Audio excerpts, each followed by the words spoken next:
Good afternoon, ladies and gentlemen. My name is Alex, and I am the representative of JCPenney, joining here with my colleagues Sam, Firdaus, Paul, and Perla. So today we're going to talk about JCPenney's fair and square strategy. So here's our agenda.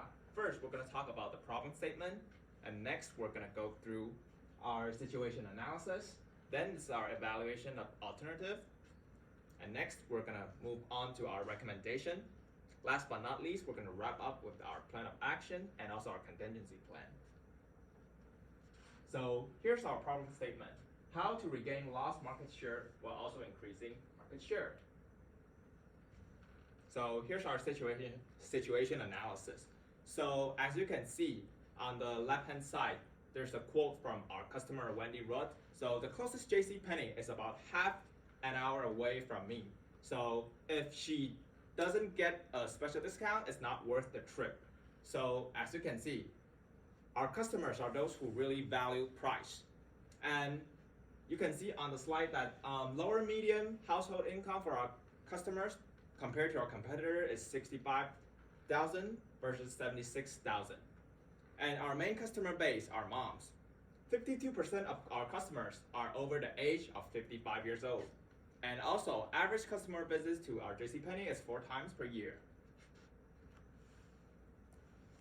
And now I'm going to talk about the size of the market. So as you can see, the US department store market size in 2011 is around 215 billion US dollars, which is around like 2.6%. But 25 years ago, it's around 10%, but it's gradually going down. And we all know that everyone had been hit hard by the 2008 financial crisis, and as you can see on the chart, it's around 2.4%. The market size is around 2.4% during the recessions, and not only do JCPenney, like us, department store, were hit, but also our customers. 53% of our customers are cutting back the spendings overall, but we're slowly recovering. And now I'm going to talk about our competition. So we divided our competitors into 2 segments, which is the retailers and those small specialty stores. So as you can see on the screen, our retailers competitors are Walmart, Target, Kohl's, and Macy's. So Walmart, they have like 72% of market share, which Target's at 11%, and Macy's and Kohl's have each around 4 and 3%, and we are landing at 3%. So what makes them success? So because they are also the mass merchandiser like us, and also they offer much more competitive prices compared to us too. And also the fresh stores and new fashion designs also as well. Last, they have a much more shorter product life cycle and prices. But it's not only the competition, but also the retaliation that we're facing right now. So we're kind of like walk away from our loyal audience because we're implementing those new logos, new spokespersons, and also new store design. But these things we're doing is we want to try to attract those young shoppers. However, our main customer base are moms, and apparently we're not getting those main customer base back. And also, our digital strategy have stuck during these times while our competitors, such as Walmart, Target, they have substantial success on it. So now I'm going to pass it over to Sam to talk about the environmental climate, SWOT analysis, and also the marketing mix, the 4 Ps.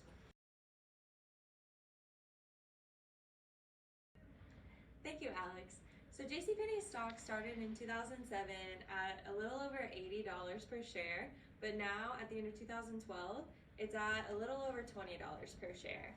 And so you're probably wondering, what made it decline? Because as you can see, we have a really stable political system here in the US, and economically, the GDP is increasing. We're coming out of the recession, and so this really doesn't make sense. But then you look at things like the social aspect.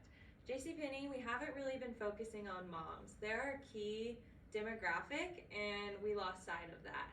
And technologically, we were pretty late coming into e-commerce and haven't really built up a robust e-commerce system, as well as our related infrastructure networks. And so not only with social, we lost sight of the moms, but we haven't been keeping up with the millennials.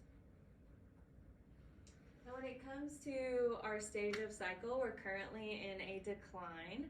So you can see from the graph on the right that we've had a decline in revenue over the last 5 years and a significant decline in net income. The only little increase in net income came between 2009 and 2010, right after the recession. And you'll also see from the graph on the left that we have poor margins compared to our competitors. The only competitor we're currently beating would be Sears. We have negative cash flow. A lot of that is because we currently are in a position where we are repositioning our company, but it also has to do with our low margins. So I'm gonna go through the SWOT analysis. So we do at JCPenney have quite a few strengths, one being our diverse products. We offer a lot of different things from clothes to bedding to household goods, even sporting equipment. We also have, we typically had low prices. So even though we're not doing coupons or sales right now, we're still compared to, the Neiman's, the Nordstroms, a really good deal on your everyday fair and square price. We also are a household name. We might be in decline currently, but companies can bounce back from that. And we've been around for over 100 years. Some weaknesses JCPenney is currently going through, like I mentioned on the previous slide, is the e-commerce. We're a little behind getting into that. We're also, struggling a little bit without being outdated. We've been told that our products can be a little frumpy, but again, we're trying to appeal to the millennial market. And the high-low pricing. With the high-low pricing, that's where, we have all the coupons, and so that's something, we're trying to get out of. When it comes to opportunities in the social aspect, we have the mom base. They're a huge opportunity. Moms shop not only for themselves, but they also shop for their husbands and their kids. Also, recession recovery. So 2008 happened. That was a really rough year, across the board. But now here in 2013, we're coming back. People have money and they're ready to spend their money, and that's a huge opportunity for us. An opportunity potentially could also be natural disaster PR. Unfortunately, right now in the news, there's been quite a few natural disasters, but we could partner with a charity for sales to go to those charities. And also there's the royal wedding going on right now. I know that's been captivating the whole world. So an opportunity there could be to sell products related to the royal wedding. Some threats in the external factors would be, like I mentioned, the recession. So while a lot of people are bouncing back, there's still some that they're risk averse. Even though they have the money again, they're afraid to use it. The competition is also gaining market share. That would be your H&Ms and your, Forever 21s, as Alex mentioned earlier. The boutique stores, they're really becoming popular, and the decline of malls, which ties in, to our weakness in e-commerce. People are wanting to shop, in the smaller stores and online. So our market mix, our products, like I mentioned earlier, we have a huge diversity product range. The soft goods, such as the clothes and the bedding, the hard goods, that's the sporting equipment, the appliances, and even some electronics. Promotion, we have our new spokesperson, Ellen DeGeneres, with the Fair and Square plan. She's funny, she's a hit with the millennials. We also have our new logo, as you can see in the corner. It's a square to remind our customers of the Fair and Square product strategy.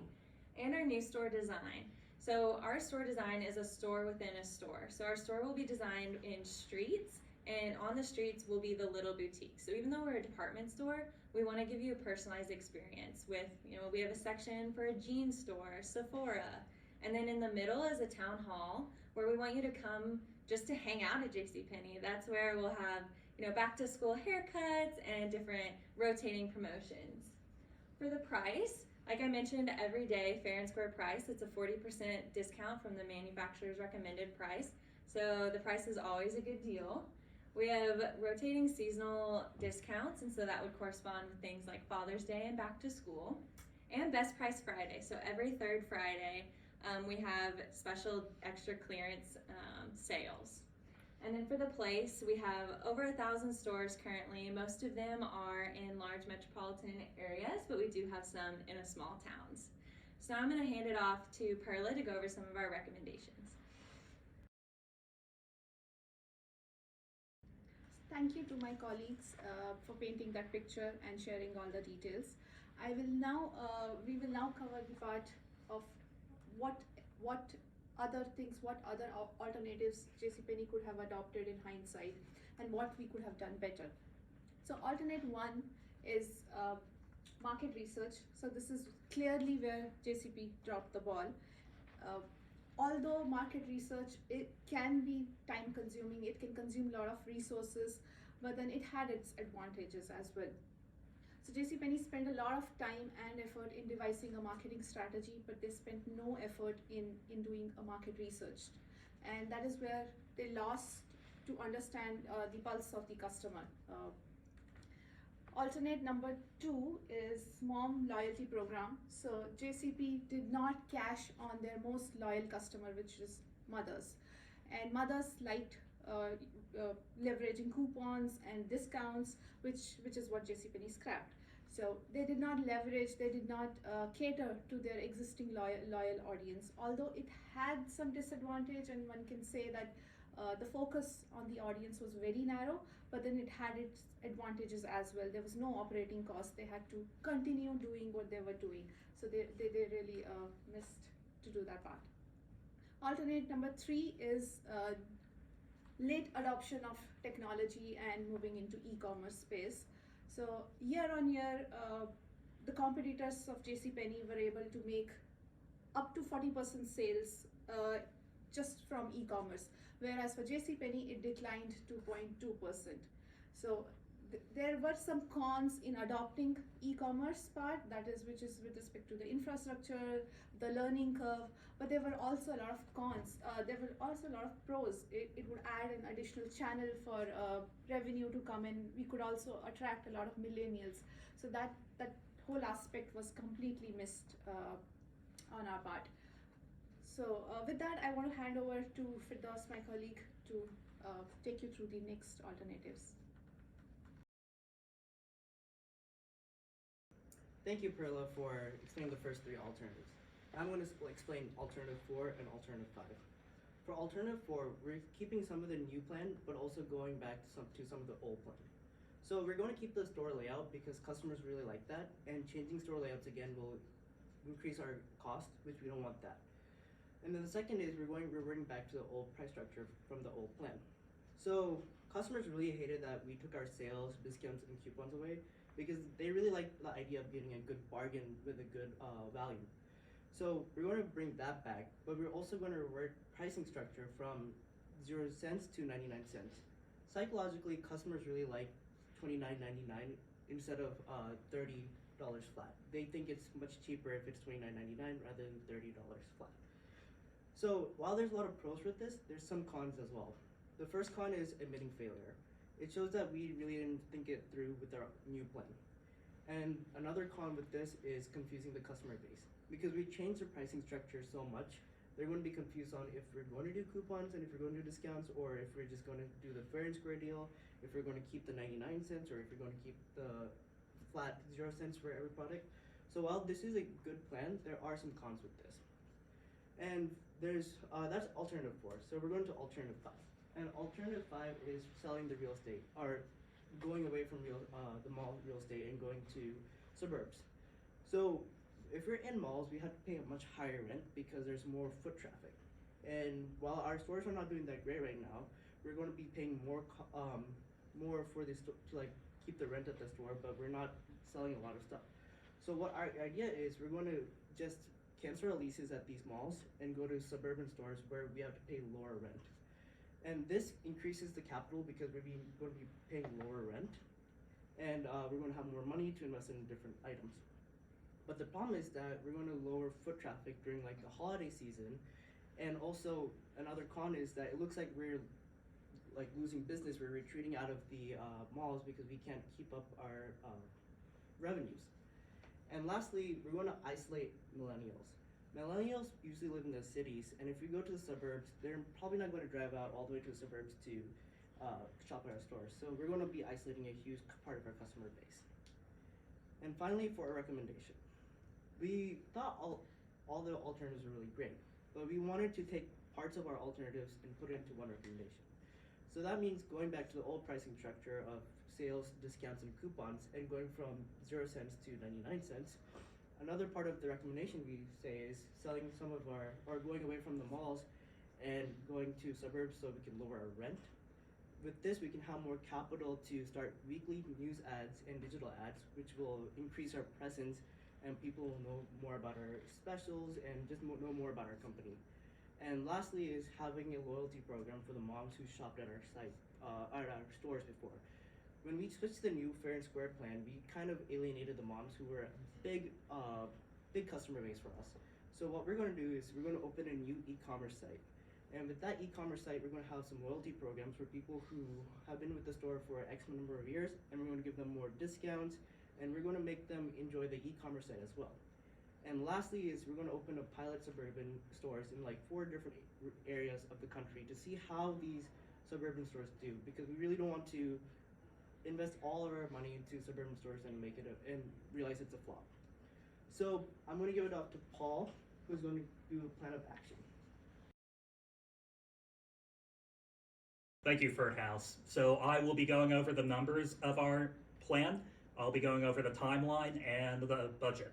So the first step we are going to be taking with our plan is going back to our old pricing structure. That takes a priority. We have a projected turnaround period for that of 2 months. And the next big initiative we'll be taking is developing our e-commerce platform. We already have existing e-commerce infrastructure, but we will be focusing on improving our e-commerce website and our mobile app, and we'll be focusing on trying to get that finished within 2 quarters. And concurrently, as that's going on, we will have some development going on our new loyalty program. We will be developing that over the next quarter. The quarter after that, we'll be working on implementing that loyalty program into stores as well as our e-commerce platforms.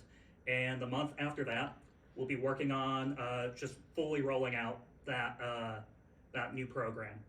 And the other initiative that we will have going on for the next year going forward will be integrating our new pilot stores into the suburban markets. We'll be using these pilot stores to roll them out to see what we can learn from them. We'll be seeing how customers react to them. We'll be using these insights across the organization, either in our main stores or as we develop more stores into the suburban markets going forward. And another thing that we will be focusing our marketing department on is gaining continuous insights going forward that we can use to implement back into our organization. From the past year, we've had some hard experiences and we've just learned the importance of being adaptable. And we are going to have our marketing department focus on that going forward. And we're going to fund our plan with a securities offering. We will be offering some new issue stock as well as bonds.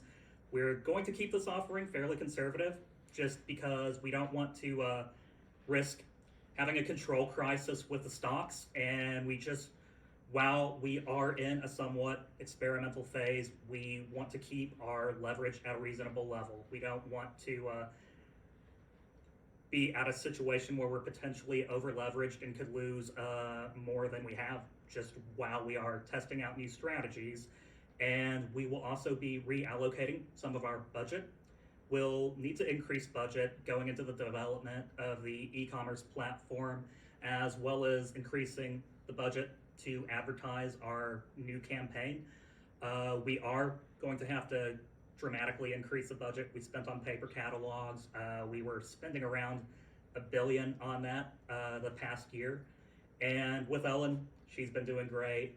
We're just going to keep our contract with her going. No budget changes there.